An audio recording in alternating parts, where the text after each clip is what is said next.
Okay. Welcome. And again, I'm talking to my good friend, Dr. William Cosgrove, who happens to be a pediatrician who happens to be in every facet of life that we can think about. And I'm learning there's quite a few pediatricians across the country who are taking a national presence because of the vaccination process that's taking place right now.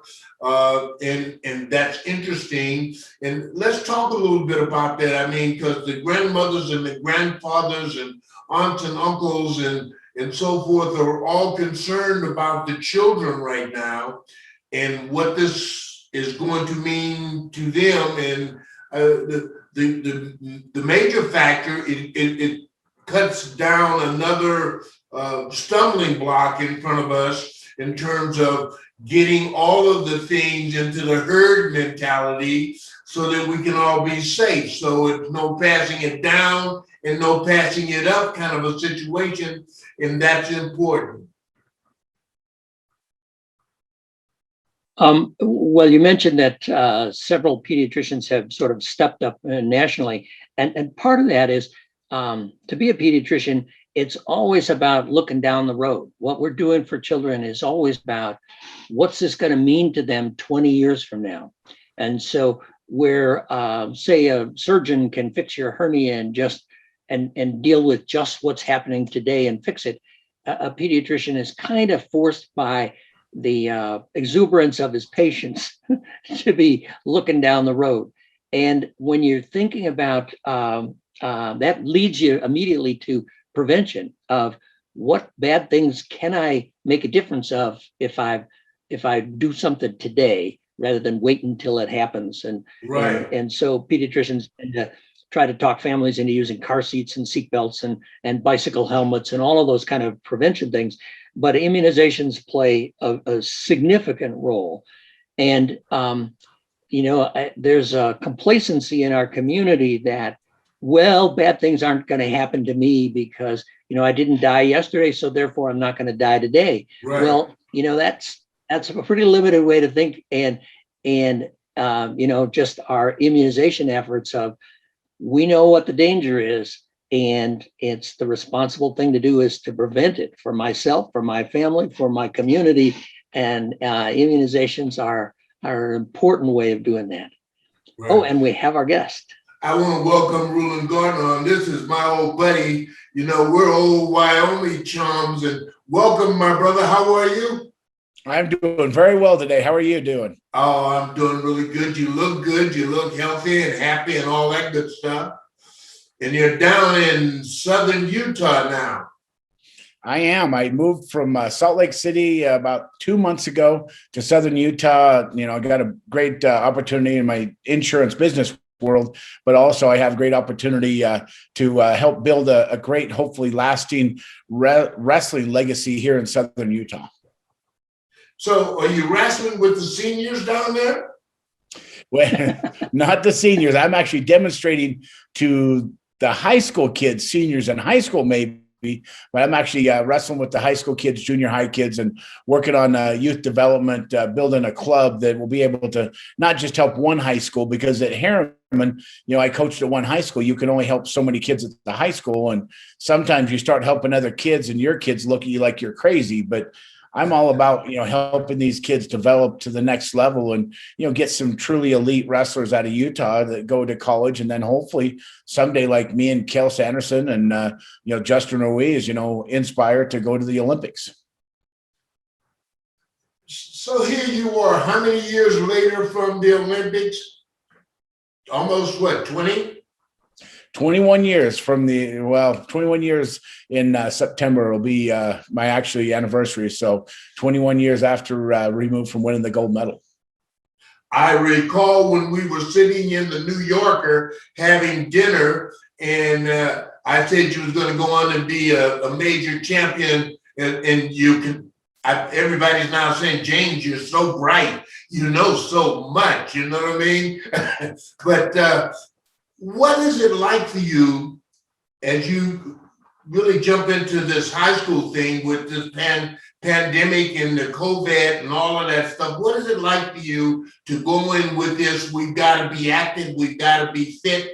We've got to take care of ourselves. How do you get yourself in place to go into these schools and do this thing, particularly in light of what we've gone through? Fortunately, we're coming out of it, so it's probably perfect timing for you. But tell me a little bit about what you went through as you were approaching this concept. Well, over the last, now 3 years coaching at Harriman High School, for me, it was a transition point from, kind of going and doing the talks and doing the speeches, that type of stuff, to wanting to get engaged in wrestling. And one of the things is, I've never stayed in shape after the Olympics. And so it was a battle of continually trying to get back into shape. And so as I started at Harriman, it's a continual battle. And since then I've improved a little bit, but I still have so much more to go. And so now we're running, 4-hour practices a day. I got practice starting in about an hour. And so for me, this is an opportunity to get re-engaged. And for me, one of the things that drove me in life was competition, and, either competing against my brother or competing for the Olympics, or, competing in the business world, but finding a way to compete against yourself. And, I wear, an activity tracker every day. I have a Fitbit, and I look at that Fitbit every day, and it tells me, and it helps me be more accountable to myself. Hey, have you done enough work today? Now one of the things I'm doing in the evening times, after going to 4 hours of wrestling, I go in the evening times and play basketball again, because I really want to take, fitness and health. To be healthy is an important, I think, future for me, to be able to say, hey, if you're going to live a long life, you got to be able to, start living healthy on a daily basis. And, so much of what I used to do was activity, and, being stagnant in the business world, you've got to find a ways to get active and be healthier. And that's what I'm trying to do. Dr. Cosgrove, you want to add to his conversation? Because I think one of the messages of this show is that we want to have our aging population to become active. And this is Rulon's a very good indicator of, if you stay fit, you stay fit. Well, and also the every day, having a goal to be a little bit stronger today than you were yesterday, or a little bit faster today than you were yesterday. Just having a goal also pays off today, not just 10 years from now or in the future. It pays off today because you feel sort of more in charge of your life. And most of our lives, at times, if we let it, feel like we're washing downstream of some river that somebody else is in control of. And just taking control of something, particularly your health, with a goal to improve, it benefits you today, and the benefits keep getting bigger and keep getting better each day you do it.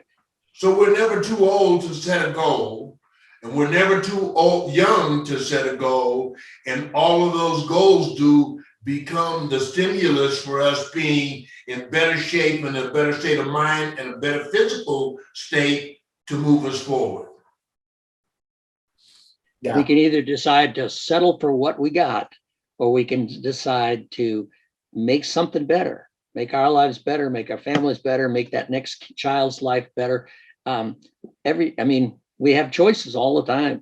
And one of the choices always is to just settle. and that's never the right choice. You want to add to that, Rulon? I think if we take life as, it's inevitably going to happen to me, we just kind of take life the way it is.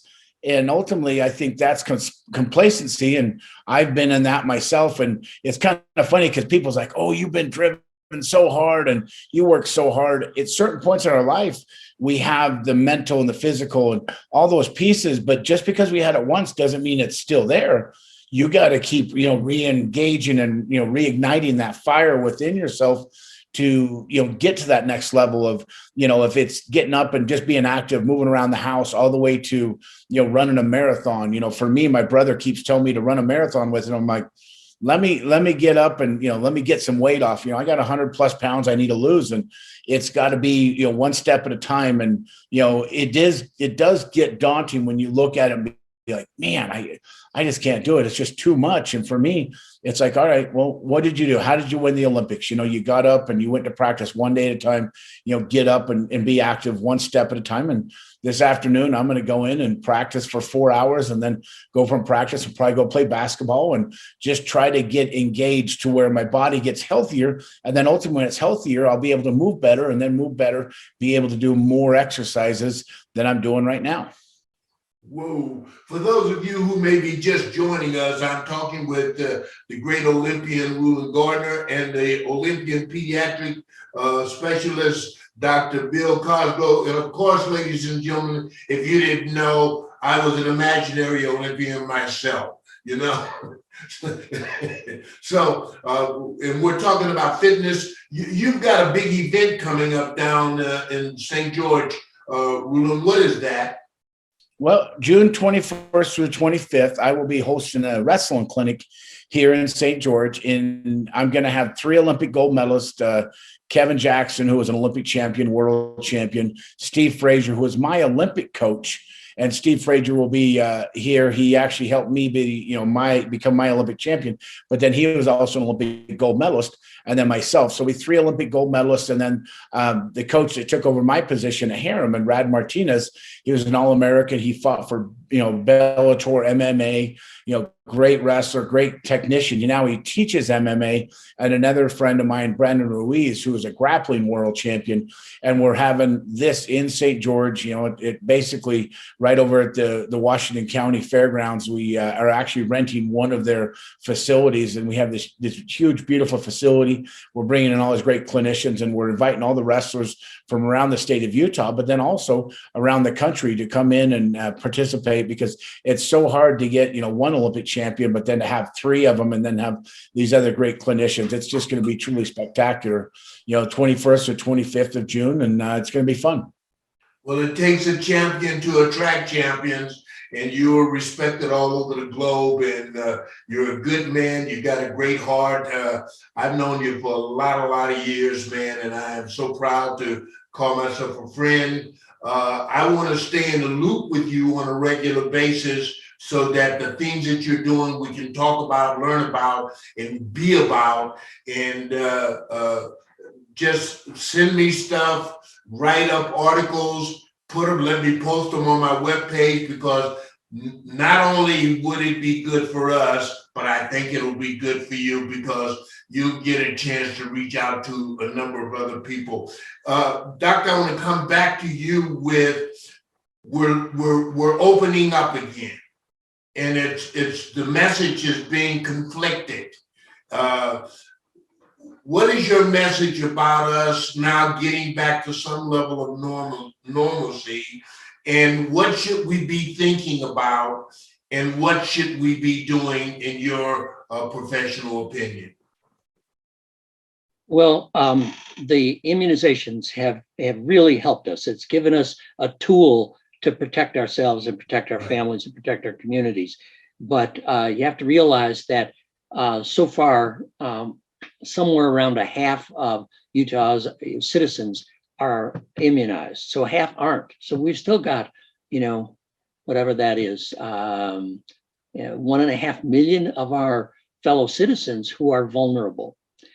And we all need to take responsibility. So, I've been immunized now for 2 months, but I still wear my mask when I'm outside, partly because I know that even though I'm protected from getting sick, that doesn't mean that I can't catch this germ, keep it warm for a day or 2 and give it away and not even feel it. So I'm still, it might be possible for me to make someone else sick, even if I don't get sick. So I still wear my mask, and I still try to be cautious and careful. Again, it's a choice. We get to be responsible for helping our citizens, our fellows, or we can be irresponsible and just say, oh, well, I'm safe, so I don't care about you. And I think when you put it down in simple terms like that, most of our citizens will say, hey, I want to be responsible. And same thing on the road. I'm going to drive the speed limit. Yeah, I could be irresponsible and take risks, but I'm not just risking me, I'm risking somebody else. And so, so the hope is on the way. We are getting more and more of us immunized. And we're starting to get the kids immunized. They're now eligible from 12 up. And so we're going to get there. It's just going to take a long time. It's still going to take us another 6 to 9 months before we're safe enough to drop our guard. Right. Well, without a doubt, we're doing the right things. And I want to thank Rulon, because fitness is a key to that whole process. Thinking and protecting ourselves from the doctor's perspective, all of it marries itself to one another. If we take care of each other, we stay fit, we can ensure that we're going to have a better life and a longer life. And I think that that's important. Hey, I want to thank both of you for joining me on this. And I dare you to come back on again, because I want to do it again and again with you, because it's important. You got great messages. Rulon, you're looking good. I love you, my brother. I'm going to come down there and visit with you and watch what you're doing and do a live podcast. And I will wear my Olympian outfit, which down with me, so that everybody recognizes I'm an imaginary Olympian. You do have a good imagination. I love you, my brother. Thank you very much, Doctor. Until next time, I'm James Brown, and you're not, and you've been living and aging with pride. So you guys have a great day, and God bless you, and thank you again. You're welcome. Good luck, everybody. Thank you.